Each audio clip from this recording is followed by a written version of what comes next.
시청자 여러분 안녕하십니까? 7월 24일 월요일 RK 뉴스 시작합니다. 도널드 트럼프 대통령의 사위인 제러드 쿠슈너 백악관 선임 고문이 상원 정보위원회에 나와 비공개로 진술하기 시작해 상하원 조사와 로버트 뮬러 특별검사의 수사와 본격 대결에 나섰습니다. 가장 먼저 상원에 나온 쿠슈너 선임 고문이 러시아와 내통하지 않았다고 강력 부인한 데 이어 대통령 장남인 트럼프 주니어와 선대위원장이었던 폴 매나포트가 수요일 상원에서 비공개로 진술합니다. 이 소식은 워싱턴에서 한면택 특파원이 보도합니다. 러시아 스캔들과 관련해 대통령의 사위와 장남이 의회에 나와 진술하고 나서 상하원 나가 특별검사와 찬과 방패 한판 대결에 돌입하고 있습니다. 도널드 트럼프 대통령의 사위인 제러드 쿠슈너 백악관 선임 고문이 상원 정보위원회에서 비공개로 증언한 데 이어 장남인 트럼프 주니어와 선대위원장이었던 폴 매나포트가 수요일 상원법사위원회에서 비공개로 진술키로 해서 어떤 대결이 펼쳐질지 주목을 끌고 있습니다. 선두 타자로 상원 정보위원회에서 비공개 증언한 제러드 쿠슈너 선임 고문은 진술을 마친 후 백악관으로 돌아와 나는 러시아와 내통하지 않았으며 내통한 다른 캠프 인사도 알지 못한다고 밝혔습니다. 이어 어떤 부적절한 접촉도 없었으며 나의 개인 사업에서도 러시아 자금에 의지한 적이 없다고 강조했습니다. 쿠슈너 선임 고문은 사전에 공개한 11쪽짜리 서면 진술에서 지난해 대통령 선거전 때와 인수위 기간 동안 대략 4차례에 걸쳐 러시아 관계자와 접촉했었다고 밝혔습니다. 그중에서 러시아 스캔들 핵심인 세르게이 키슬약 러시아 대사와 지난해 4월과 12월 2차례 만났고 지난해 6월 러시아 변호사와 만났음을 확인했으나 부적절한 거래나 내통은 결코 없었다고 부인했습니다.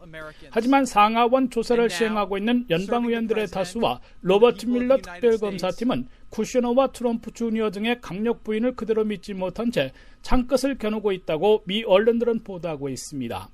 쿠슈너 선임 고문은 그간 러시아 인사와의 접촉 사실을 숨겼다가 보도 후에나 인정해왔고 선거 캠프에서 외국 정부 접촉을 책임졌으며 인수기간 중인 지난해 12월에는 크렘린과의 비밀 한라인 개설을 먼저 러시아 측에 제안한 사실이 드러나 의회 조사와 특검 수사의 핵심 타겟이 되어 있습니다.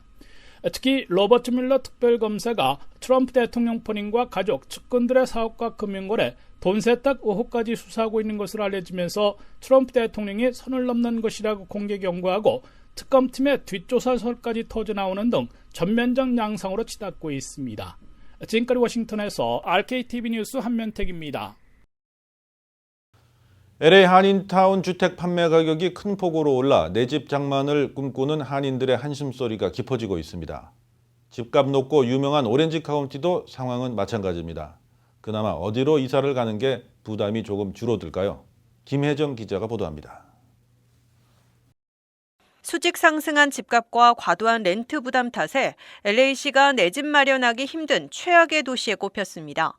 미래의 주택 소유주인 현재의 LA 일대 렌트 세입자들은 오직 12%만이 주택 중간값을 감당할 수 있을 것이란 조사도 나왔습니다. 해가 갈수록 멀어지는 내 집 마련 꿈에 한인들의 한숨소리도 깊어지고 있습니다.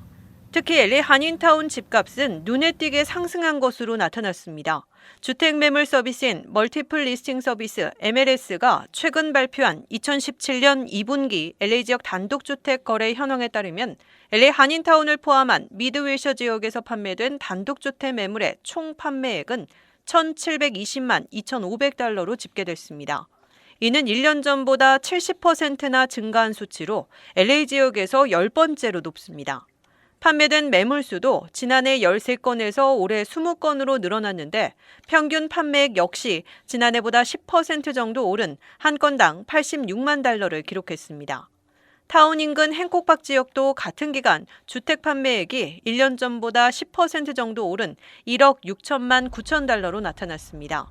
올 2분기 LA 지역에서 지난해와 비교해 총 판매액이 가장 많이 증가한 지역은 몬트레이 힐스 지역으로 279%를 기록했지만 판매 7건, 총액 537만 5천 달러로 비교적 거래는 적었습니다.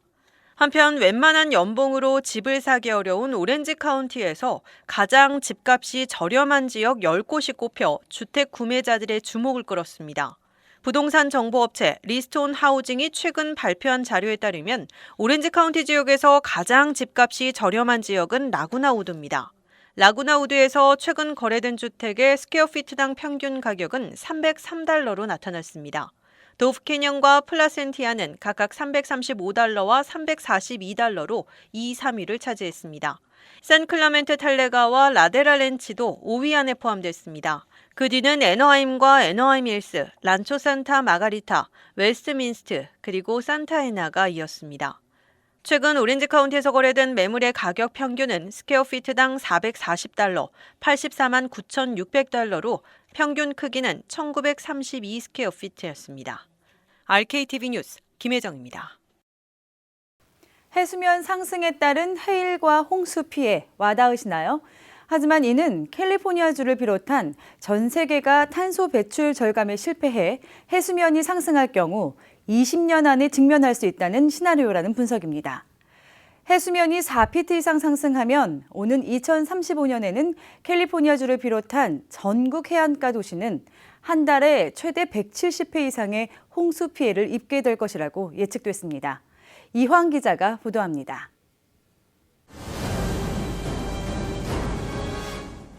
영화 투모로우는 기후변화로 해수면이 상승해 발생하는 해일과 홍수가 미국을 비롯한 전 세계를 강타하는 장면을 담고 있습니다. 하지만 이는 영화의 한 장면이 아니라 탄소 배출 절감에 실패할 경우 캘리포니아주를 비롯한 전 세계가 실제로 겪게 될 수 있는 시나리오라는 것이 전문가들의 예측입니다. 비영리 과학자 단체 UCS는 탄소 배출 증가로 빙하가 녹아 해수면이 21세기 말까지 4에서 6피트 상승한다고 가정할 때 오는 2035년에는 한 달에 2회 꼴이던 홍수 피해가 170회 이상 늘어날 수 있다고 경고했습니다. 이에 따른 피해도 막심합니다. 온라인 부동산 정보업체 질로우에 따르면 해수면이 6피트 상승할 경우 캘리포니아주를 비롯한 전국의 주택 1,900만여 채가 홍수에 따른 침수 피해를 입게 되는 것으로 나타났습니다. 손실액은 8,820억 달러로 추산됐습니다. 캘리포니아주를 비롯한 서부 해안가 지역은 물론 동부와 남부 등 600개 지역이 홍수 피해를 입게 된다는 분석입니다. 해수면 상승으로 인한 LA와 오렌지 카운티 피해 지역에는 헌팅턴과 뉴포트, 롱비치, 마리나델레이 등이 포함됐습니다. 헌팅턴 비치의 경우 홍수 발생 시 해변가로부터 2마일 내 지역이 피해를 입게 되고 뉴포트 비치의 발보아 섬은 전체가 물에 잠기게 됩니다. 전문가들은 현재 해수면 상승이 전 세계 탄소 배출 절감에 따라 좌우되겠지만 캘리포니아주를 비롯한 전국 해안가 도시들이 해수면 상승에 따른 취약점을 미리 보완해야 한다고 지적했습니다. 또 해수면 상승 연구를 시행하고 이에 따라 현재 홍수 위험 지역의 개발 계획을 조정할 필요가 있다고 조언했습니다. RKTV 뉴스 이황입니다. 청소년 환경보호단체로 잘 알려진 파바월드가 오렌지 카운티 지역에서 자체적인 행사로는 처음으로 대규모 봉사활동을 가졌습니다. 오렌지 카운티 지역에서 유일하게 습지대 보존 지역으로 지정된 볼사치카 컨서번시에서 생태계 환경보호 운동에 나선 것입니다. 조한규 기자가 그 현장을 다녀왔습니다. 지난 주말 헌팅턴 비치에 위치한 오렌지 카운티 습지대 유일 보존 지역인 볼사치카 컨저번시에 파바월드 남가주 지역 회원 325명과 헌팅턴 비치 시장과 보존위원회 위원 등 정부 관계자 등 350여 명이 참석한 가운데 이 지역 생태계를 보존하기 위한 클린업 데이 행사가 진행됐습니다. 볼사치카 컨저번시 위원회 보드 멤버이기도 한 미셸 박스틸 오렌지 카운티 슈퍼바이저 위원회 위원장은 이번 봉사활동은 쓰레기를 청소하는 일 이외에 생태계 환경을 보존하는 데 일익을 담당하는 뜻깊은 행사라고 설명했습니다. 지역사회에서 이 파바를 봤을 적에 이 많은 에이시안들이 더더군다나 코리안 아메리칸 킷들이 여기 와가지고 클린한 데는 사람들이 진짜 너무 많이 임프레스 된 거고 또 아이들에게는 또 이렇게 이런 좋은 이컬러지컬한 그런 곳을 보존할 수 있다는 것도 너무 좋은 거고. 이번 행사에 참여한 학생과 학부모들에게는 자연과 더불어 사는 세상에 대한 교훈을 되새기는 뜻깊은 시간이 됐습니다. 보존위원회 스태프들과 학생들이 그룹별로 지정된 장소로 이동해 쓰레기 수거는 물론 이 지역에서 자라서는 안 되는 식물들을 찾아 제거하는 등의 활동을 펼쳤습니다. 맨날 쓰레기만 픽업했는데 쓰레기만 픽업도 아니고 가가지고 안 좋은 식물들을 그렇게 뽑고 그러니까 많이 특이하고 또 제대로 뭘 하는 느낌도 나고 뭘 바꾸는 느낌이 나고 그 인바이러먼트에 그런 느낌이 나서 너무 좋고. 오늘 저기 또 와보니까 또 행사가 제가 생각했던 것보다 엄청 큰 행사더라고요. 저희가 한인들이 이렇게 많이 모일 줄은 또 몰랐습니다. 그리고 또 보니까 또 높으신 분도 많이 와 계신 것 같고 제가 좀 프라이드를 느끼는 것 같습니다. 와 보니까. 방학을 이용해 친척을 방문하기 위해 한국 일산에서 온 학생과 학부모는 우연한 계기에 이렇게 의미 있는 봉사활동에 참여할 수 있어 보람됐다고 밝혔습니다. 이렇게 오면서도 이렇게 우리가 오염시켜놓은 이 식물들을 저희가 직접 청소하고 깨끗이 치우는 일 때문에 이기 때문에 저희가 꼭 하고 싶었고 이렇게 나이 상관없이 남녀노소 모두 와서 이렇게 실천하는 걸 보니까 저도 마음을 먹고 꼭 와서 한번 해보고 싶다는 생각이 들었어요. 파바월드와 보전위원회 측은 생태계 보존은 물론 차세대 학생들에게 환경의 중요성을 교육하는 효과를 위해 매년 2차례에 걸쳐 봉사활동을 추진하는 방안을 모색하고 있습니다. 그냥 뭐 저희 파바에 가입을 안 했더라도 가입을 할 의무도 없고 와가지고 뭐 자기들이 자연보호, 생태보호 뭐 그러지 않으면 내가 왜 이걸 해야 되는 건지 그 원인을 알고 하면 교육에도 좋은 효과가 있지 않을까 생각합니다. 한인 사회의 미래를 책임지게 될 피처 제너레이션이 함께 참여할 수 있는 이러한 환경 프로젝트를 통해 주류 사회에 한인 사회를 적극 알릴 수 있는 통로가 될 수 있기를 기대해 봅니다. 헌팅턴 비치 볼사지카 늪지대 클린업 현장에서 RKTV 뉴스 조한규입니다. 뉴스 잠시 후에 계속됩니다.